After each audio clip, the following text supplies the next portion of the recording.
Varicose veins కి సరైన చికిత్స కోసం సంప్రదించండి ఎవిస్ హాస్పిటల్. ఇప్పుడు ఎప్పుడైనా జగన్ గారికి చేయాలనుకుంటే మీరు డైరెక్ట్ చేస్తారు, ఫోన్ వాడతారా ఆయన అసలు? అన్నయ్య ఫోన్ వాడరు. వాడరా? అన్నయ్య అధికారంలో ఉన్నప్పుడు కూడా ఎప్పుడు లేదు, ఏ రోజు కూడా ఫోన్ లేదు. అదే ఆయన ఫోన్ పట్టుకోవడం ఎంతవరకు చూడలేదు. ఎవరు భారతమ్మ కూడా ఫోన్ వాడరు.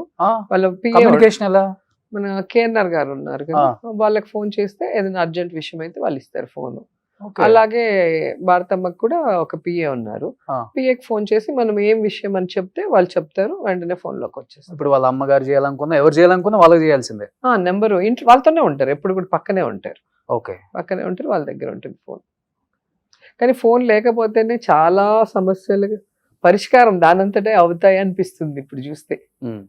ఫోన్ అందుబాటులో ఉంటే ఎక్స్పెక్టేషన్స్ ఎక్కువ అవుతాయి. ఆ స్థాయిలో ఉన్న వాళ్ళకి పక్కన వాళ్ళు అనుకో కొంచెం ఫిల్టర్ చేస్తారు కదా, ఏది మాట్లాడాలి, ఏది ఆయన చేయాల్సింది మంచి ఉంటుంది, చెడు ఉంటుంది.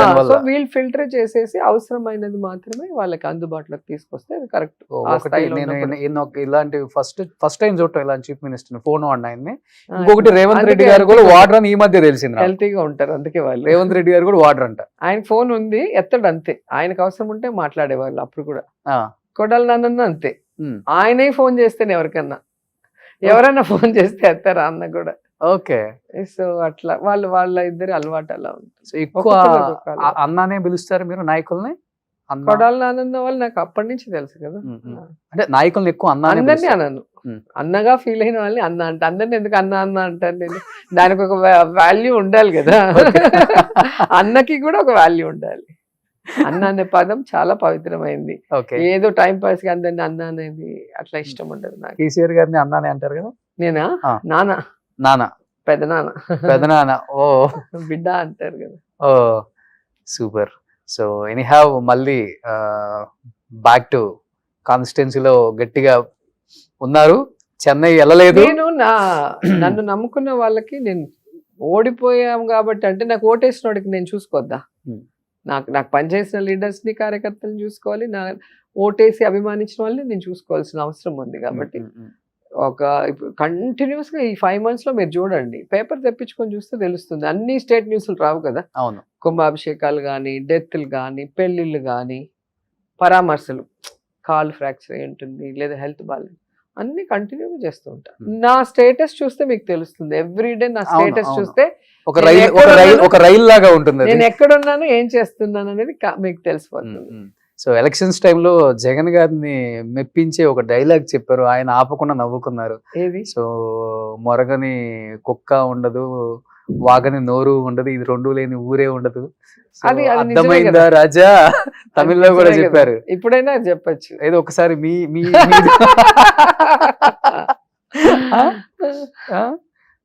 రజనీకాంత్ గారిని ఉద్దేశించి ఆయన డైలాగ్ ఆయనకి ఎందుకు చెప్తాం? ఆయనకు చెప్పింది కదా ఆ డైలాగ్ చెప్పాను నేను. అట్లా చాలా మంది, బాలకృష్ణ గారి డైలాగ్ చెప్పాను, తర్వాత చిరంజీవి గారి డైలాగ్ చెప్తాము. అది వాళ్ళ డైలాగులు అని కాదు కదా, రైటర్ అవి. అంటే ఎందుకు తమిళ ఇంటర్వ్యూలో అంత బరస్ట్ అయ్యి రజనీకాంత్ గారి గురించి మాట్లాడాల్సి వచ్చింది? నేను చూసాను ఇంటర్వ్యూ, తమిళ ఇంటర్వ్యూ. సో ఒక ఆర్టిస్ట్ గురించి మాట్లాడినప్పుడు మీ వాయిస్ ఇవ్వాలి, మాకు సపోర్ట్ లేకుండా మేము మా సైడ్ మాట్లాడలేదు, మీ బర్త్డేలకి, మీ ఫెలిసిటేషన్కి మేము డాన్స్లు వేసాం, వీడియోలు పెట్టాం, అలాంటిది మీరు ఒక మంచి మనిషి అని మేము చేసాం కదా, మీరు ఎందుకు మాకు సపోర్ట్ చేయలేదు? ఒక మాట వచ్చినప్పుడు వాళ్ళెవరో బ్లూ ఫిలిమ్స్ ప్రాస్టిట్యూషన్ చేస్తే ఆ వీడియోలు నిజంగా మీడియాకి ఇవ్వండి, రిలీజ్ చేయండి, అప్పుడు మేము ఒప్పుకుంటానని చెప్పేసి మీరు ఒక బరస్ట్ అయ్యి ఒక స్టేట్మెంట్ ఇచ్చారు కదా. తప్పు కాదు కదా. ఇప్పుడు నేనేంటో ఇండస్ట్రీలో అందరికీ తెలుసు, వాడెవడో నా గురించి తప్పుగా మాట్లాడినప్పుడు ఒక ఇండస్ట్రీ పెద్దగా, ఇక్కడ చిరంజీవి గారైనా అక్కడ రజనీకాంత్ గారైనా, ఇప్పుడు వాళ్ళు ఒక ప్రోగ్రామ్ చేసినప్పుడు మేము ఎలా పరిగెత్తి చేస్తాం? మాకు హెడ్ లాగా ఫీల్ అవుతాం. ఇది ఒక కుటుంబం, కళాకారుల కుటుంబం, దీనికి వీళ్ళు హెడ్. మంచి అయినా చెడ్డైనా వాళ్ళకే కదా, మా అందరి తరఫున వాళ్ళే కదా స్టేజ్ మీద కూర్చోబెడతారు. మా అందరి తరఫున మా అందరి గౌరవం వాళ్ళకే కదా ఇస్తున్నాము. అలాంటప్పుడు మాకు ఒక కష్టం వచ్చినా నష్టం వచ్చినా వాళ్ళే చూసుకోవాలి కదా.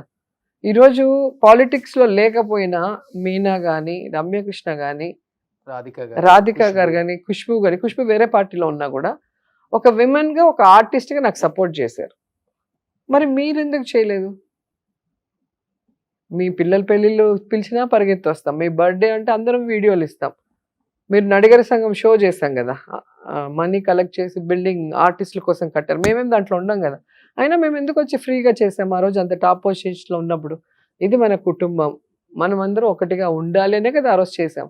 మరి మాకంటూ ఒక కష్టం వచ్చినప్పుడు మాట్లాడటానికి ఆయనకి మనసు రాలేదు. అదే చంద్రబాబు నాయుడు కోసం మాత్రం మాట్లాడమంటే ఎన్టీఆర్ గారి 100 సంవత్సరాల ఫంక్షన్లో ఎన్టీఆర్ని పొగడకుండా ఎన్ని పొగిడినప్పుడు మాకు బాధ ఉంటుంది. సో నేను చెప్పడం జరిగింది, దాన్ని బరెస్ట్ అవ్వటం కాదు.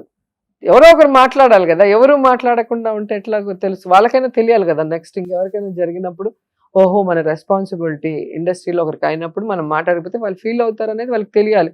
ఎవరు చెప్పనప్పుడు వాళ్ళకు కూడా ఎలా తెలుస్తుంది, కాబట్టి చెప్పాము అంతే. సో తమిళ్ పొన్ను అని చెప్పుకోవడానికి ఇష్టపడతారా? తెలుగు అమ్మాయి తెలుగు అమ్మాయిని, తమిళ్ కోడల్ని. సో పుట్టినిల్లు, పుట్టింది ఇక్కడ, మెట్టినిల్లు అక్కడ. ఈక్వలే నాకు. సో ఎందుకంటే ఇండస్ట్రీ పరంగా ఈక్వల్ గా సినిమాలు చేశాను. పెళ్ళైన తర్వాత అటు అత్తగారు వాళ్ళు ఇటు అమ్మగారు వాళ్ళు ఇద్దరు నాకు అదే ప్రేమ అభిమానం సపోర్ట్ ఇచ్చారు.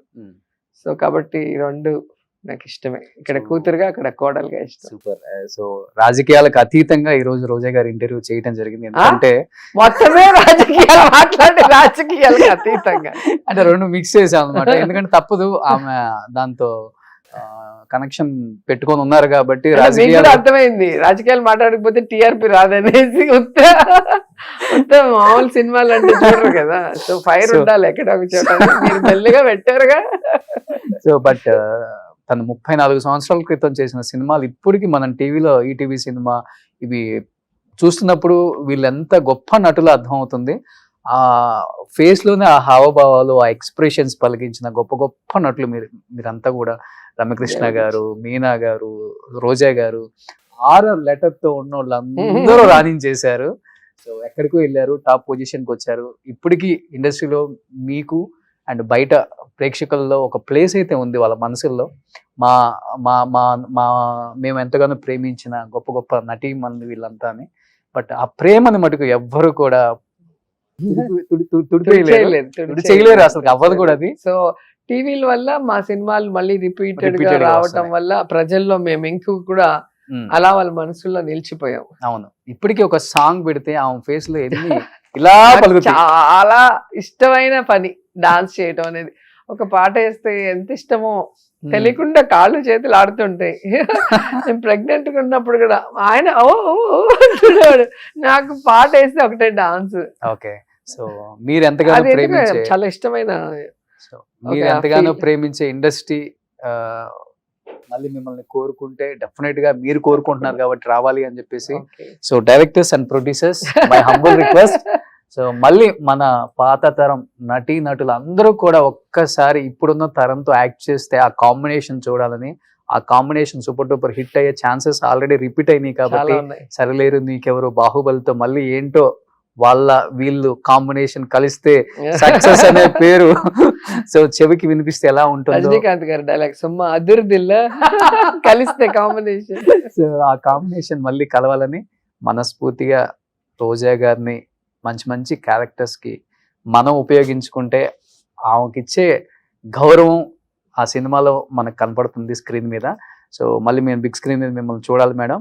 సో డెఫినెట్ గా ఒక మొగుడు, ఒక గోలీమార్, ఒక శంభో శివశంభిలో ఉన్న మా రోజా గారు మళ్ళీ ఇప్పుడున్న తరంతో కనిపిస్తే ఏ విధంగా ఉంటుందో ఆ టైప్ లో రావాలని మనస్ఫూర్తిగా కోరుకుంటున్నాం. Thank you so much. Thank you. Suman టీవీలో మీ పర్సనల్ అండ్ బిజినెస్ ప్రమోషన్స్ కోసం కింది నెంబర్కి కాంటాక్ట్ చేయండి.